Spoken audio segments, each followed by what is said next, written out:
চট্টগ্রামে কোহিনূর নামে একটা বড় শপিং মল হয়েছে।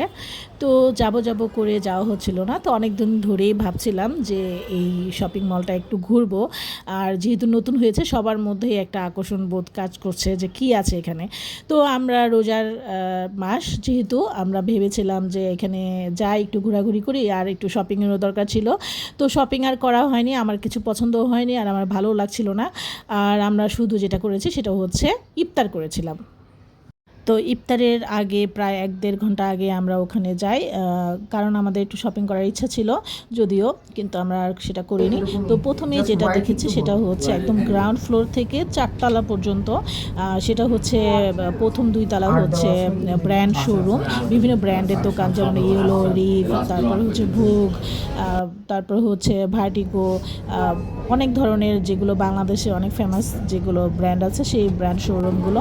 তারপর হচ্ছে 3-4 তলা, এগুলো এই যে জেন্টস আর হচ্ছে মেয়েদের, যেটা ফিমেল বিভিন্ন ফ্যাশন অ্যাক্সেসরিজ, জামা কাপড়ের দোকান আর কি, সোজা কথা। গ্রাউন্ড ফ্লোর থেকে 4 তলা পর্যন্ত বেশিরভাগই হচ্ছে মেয়েদের এবং ছেলেদের বিভিন্ন রকমের জামা কাপড় অ্যাক্সেসরিজ, মানে ফ্যাশনের জন্য যা যা আছে সেগুলো। তারপর 5 তলায় হচ্ছে মোবাইলের দোকান। তারপর 6 তলা হচ্ছে ফুটওয়্যার, জুতার দোকান। তারপর 7 আর 8 তলা হচ্ছে সুপার মার্কেট। তারপরে মসজিদ আছে, টয়লেট, তারপরে বিভিন্ন ধরনের বাচ্চাদের খেলার জায়গা। আর 9 তলায় হচ্ছে টেস্ট টার্মিনাল, আর সেটা হচ্ছে খাবারের ফুডকোর্ট আর কি, মানে খাবারের দোকান, ফুডকোর্ট, বিশাল বড় জায়গা নিয়ে।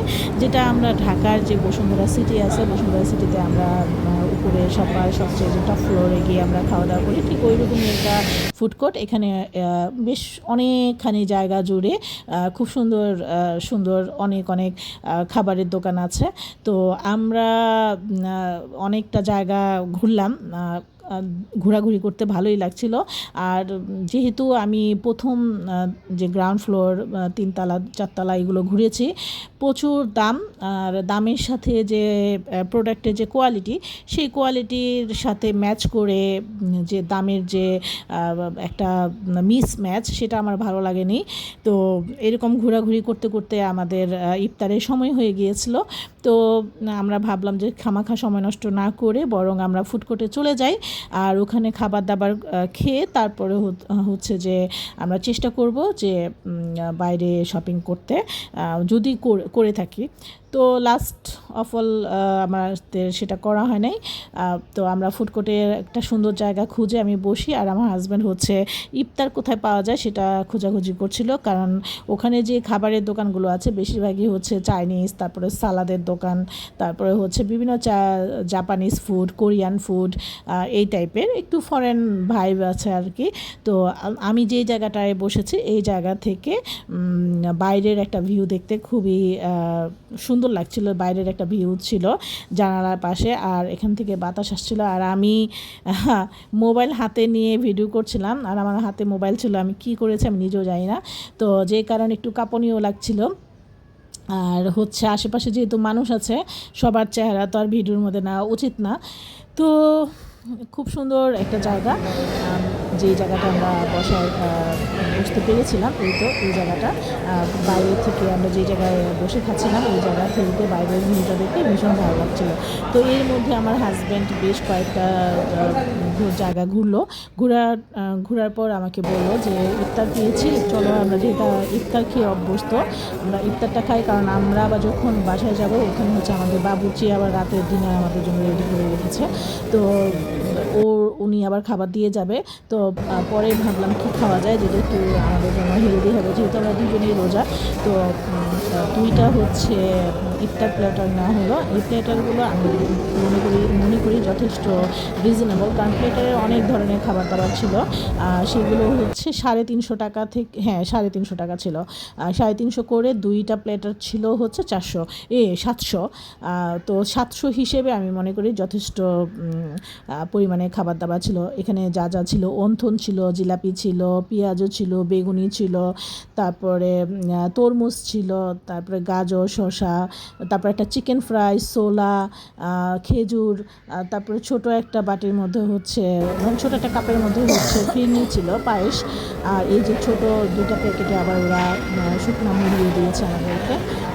তো যে খাবারগুলো আছে, যেমন এক পিস চিকেন ফ্রাই কিন্তু খেতে গেলে দেখা যায় যে 300-400 নিচে পাওয়া যায় না। তো চিকেন ফ্রাইটা কিন্তু একেবারেই ছোটো ছিল তা কিন্তু না। তো সেটার সাথে আবার হচ্ছে ওয়াটারমেলনের মানে তরমুজের আবার ড্রিঙ্কসও ছিল। তো এই হচ্ছে প্ল্যাটারটা, দেখতেও সুন্দর ছিল, আর ওনারা খুব সুন্দর করে এটা প্যাকিং করে রেখেছিল প্লাস্টিক দিয়ে। সব কিছু মিলিয়ে আমার কাছে মনে হয়েছে রিজনেবল প্রাইসের মধ্যে খুব সুন্দর। আবার সেই সাথে এক বোতল পানিও ছিল। তো ছোট হোক আর বড় হোক, যে পানি যে দিয়েছে এটাই তো অনেক, কারণ হচ্ছে 350 টাকায় এর থেকে আর কি ভালো পাওয়া যায়, তাই না?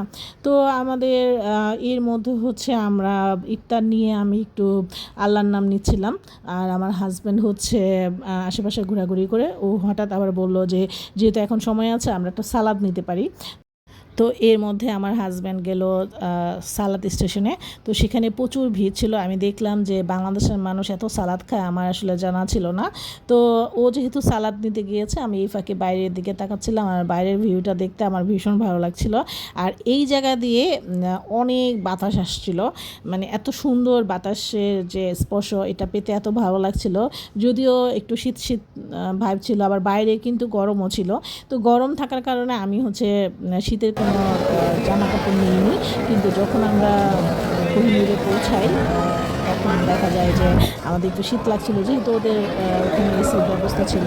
তো যাই হোক, এই হচ্ছে সালাদ স্টেশন। এখানে হচ্ছে সবাই অনেক সালাদ নিচ্ছে। আমি যখন ভিডিও করেছি সেটা হচ্ছে খুব কম পরিমাণে ছিল, এর থেকে বেশি পরিমাণে ভিড় ছিল। তো আমার হাজব্যান্ড প্রায় 700 গ্রামের একটা বাটি নিল। সেখানে হচ্ছে অনেক ধরনের খাবার দাবার ছিল, সব মিলিয়ে প্রায় এখানে হচ্ছে 1 গ্রাম মনে হয় 99 টাকা, এরকম 99 পয়সা আর কি। তো সব মিলিয়ে 700 টাকার মতো হচ্ছে এই যে সালাদের এই বাটিটা ছিল। এখানে কি ছিল, এখানে ছিল হলো সানা ডাল, তারপর হলো ক্যাপসিকাম, বাঁধাকপি, তারপর মেয়োনেজ, তারপর হচ্ছে সসেস, মটরশুঁটি, তো সালাদে যা যা থাকে আর কি। তো আরও অনেক অনেক উপাদান ছিল। তারপর হচ্ছে আমরা যে কর্ন খাই, কর্ন ছিল, তারপরে হচ্ছে পাস্তা ছিল, ক্যাপসিকামের কথা তো বলেছি, এই যে তারপরে হচ্ছে বিটরুটও ছিল, আরও অনেক জিনিসপত্র ছিল। আমার হাজব্যান্ড হুজুগেই নিয়েছে। আমি বললাম যে এত পরিমাণে না নিলেও পারতে, অল্প পরিমাণে আনলেও পারতে। যাই হোক, ও নিয়ে হচ্ছে হুজুগে যেটা করে আর কি, মানুষ আবেগপ্রবণ হয়ে যেটা করে, যেটা তার ভালো লাগে। কারণ ওর হচ্ছে যখন সালাদ নিচ্ছিল ও ভাবছিল যে সালাদ হয়তো বা খেতে পারবে, কিন্তু যখন আমরা ইফতারের প্ল্যাটার খাচ্ছিলাম তো সালাদ আমরা শেষ করতে পারছিলাম না। তো অনেকটা সময় নিয়ে বসে বসে আমরা সালাদটা শেষ করি, কারণ সালাদটা বেশ এক্সপেন্সিভ, এটা খেয়ে যাওয়াই ভালো, আর সালাদ তো শরীরের জন্য ভীষণ ভালো। তো এরপরে আমরা যেটা করলাম, আমরা আবার ঘোরাঘুরি করলাম, ঘোরাঘুরি করে খাবারটা হজম করে বাইরে আমরা চলে আসলাম আমাদের গন্তব্যস্থলে।